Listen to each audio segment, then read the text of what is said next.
As the United States is preparing to withdraw from Syria, the Turkish government is planning a military operation against the YPG terror group. But that's raised concerns about what could happen to the Kurdish people living there.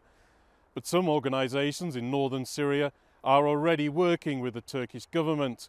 I'm Andrew Hopkins, and I'm talking to the president of the Independent Syrian Kurds Association, Abdelaziz Tammo, one-on-one.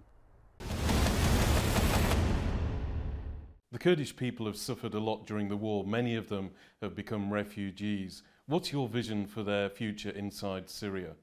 At the beginning, I would like to clarify some points regarding Kurdish people in Syria. The war between the Assad regime and the rebels didn't affect the region because the regime didn't target this region. But Kurdish people were affected hugely when the YPG, the Syrian branch of the PKK, took control. That was after the regime gave the region to them to oppress the Kurdish population.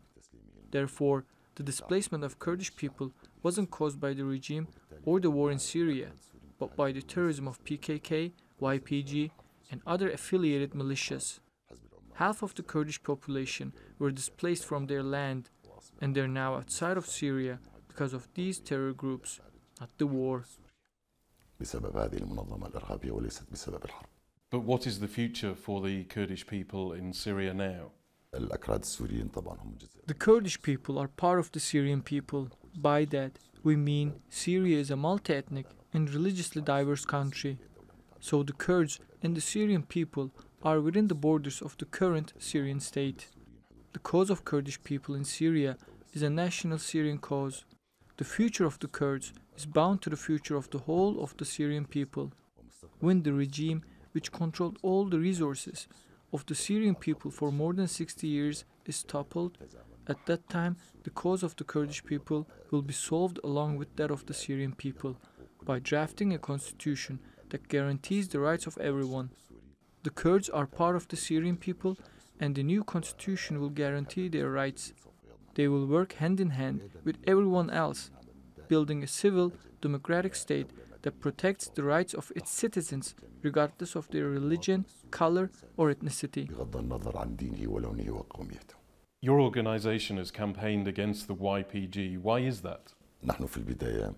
We, from the beginning of the Syrian revolution, or even before, 90% of the Kurdish population in Syria is peaceful. They don't like violence, don't like terrorism. These groups are foreign to the Syrian Kurdish community. When the father of the current leader of the regime, the former Hafez Assad, allowed the PKK to operate in Damascus in 1984 and gave the group a free hand to terrorize the Syrian Kurds, he directed the Kurds' attention outside of Syria and made the regime a friend. To the Syrian Kurds and Turkey an enemy. This is what the jailed leader of the PKK, Abdullah Öcalan, and his group did to Syrians. So most of the Syrian Kurds look at this group as an infiltrator because they don't represent the Syrian Kurds. They came from beyond our borders, from the Kandil Mountains, from Turkey, Armenia, Azerbaijan, Iran, Iraq, and around the world. The Syrian regime allowed this group to operate and use the Kurdish region as a financial and human reservoir for the PKK's war against Turkey. How do you feel about Turkey's planned military operation east of the Euphrates River? Are you confident that ordinary Kurdish people won't be caught in the crossfire? Regarding the operations that we hear about in the media, there is one thing that I have to draw your attention to. We have heard many statements, particularly John Bolton's comments in Israel when he asked Turkey not to kill Kurds. This was the biggest mistake he made as a senior American official, when he condensed the journey of 3.5 million Kurds and linked their destiny to the fate of terror groups. If Turkey is an enemy to Syrian Kurds, what are 300,000 Kurdish refugees from Kobani doing in Turkey? More than 250,000 refugees from Kamishli and Hasaka are in Turkey. More than 500,000 Syrian Kurds are in Turkey now. Neither the Turkish government nor the Turkish army killed them.